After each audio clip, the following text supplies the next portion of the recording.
We all have a past. There are moments we are proud of and moments we are ashamed of.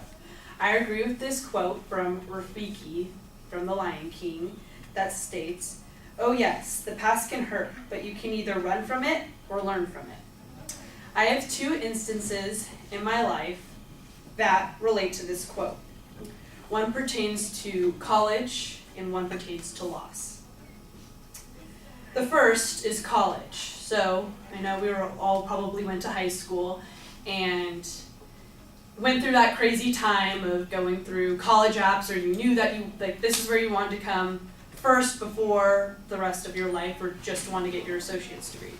For me, I had seen all my cousins, all of my aunts and uncles and friends, they were all applying to four-year universities and getting into these amazing places. But as you know, California schools, it's very hard to get into.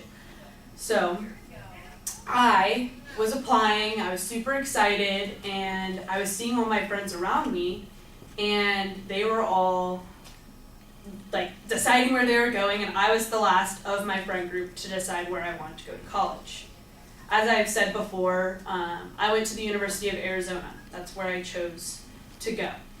And I made great friends there and did well in my classes and made the most of my time there.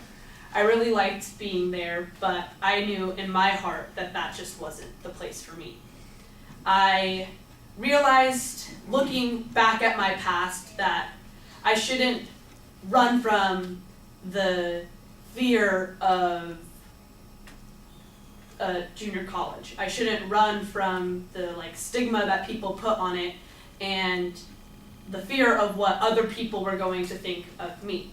And so, instead of running from that fear, I decided I'm going to be confident in my decision, and I'm going to go to the junior college to get to where I actually really want to be.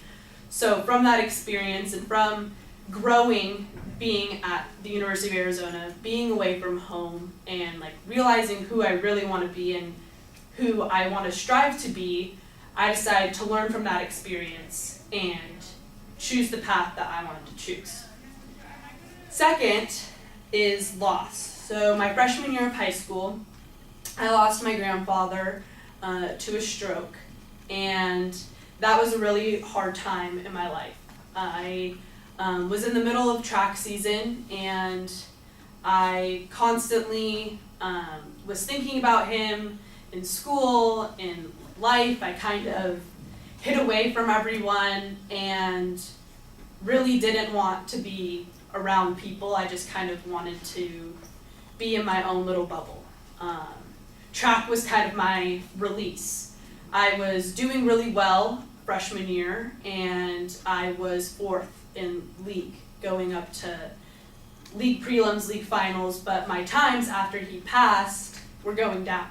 And because what happened when I was running was I was thinking about him and what he was saying, and wasn't really focusing on what I would always focus on, my breathing and my pace and my strides. And I let that get into my head and consume me. So one race was league finals, and I finally told myself, this will not break me. Before my race, I said, this will not break me, I'll get through this. And I said a prayer, and I ran my race. I got to, I was thinking through the whole time, I got this.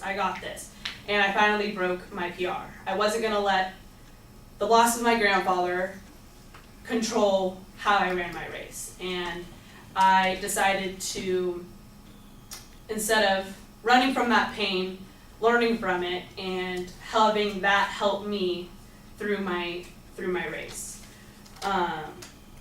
In conclusion, the experiences and moments in our lives can lead us to run or learn from our experiences. Thank you.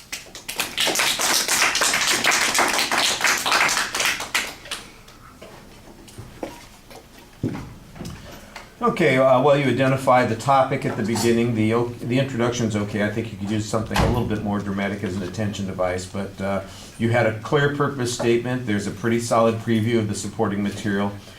See how much easier it is to talk about something when you've got personal details and stories? I mean, you had plenty to say when you attach it to something that you know and are familiar with, and that's kind of what you need to do. It's a lot easier to talk about those kinds of things when you can see those relationships, because then you're just talking about things that you already know. And I thought you did a good job on that.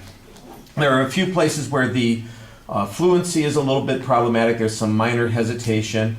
Your facial expressions and eye contact are solid, but I think you could use a little bit more variety in the expression. Sometimes you need to get more engaged in the process. There's nothing that was problematic, but you're using your voice to create some energy, and you've got gestures that are creating energy, but there's not a lot of body movement, and the facial expressions aren't adding to those sorts of things, so that's a little bit limited. I did make a comment about you start off with the kind of kick your leg in front of the other leg right at the very start of the speech. I was trying to keep my feet still. Yeah, but that was like the first 10 seconds, and then you went to a normal stance, and you were that way the rest of the time, so that I thought looked much better. All right, thank you. Thank you.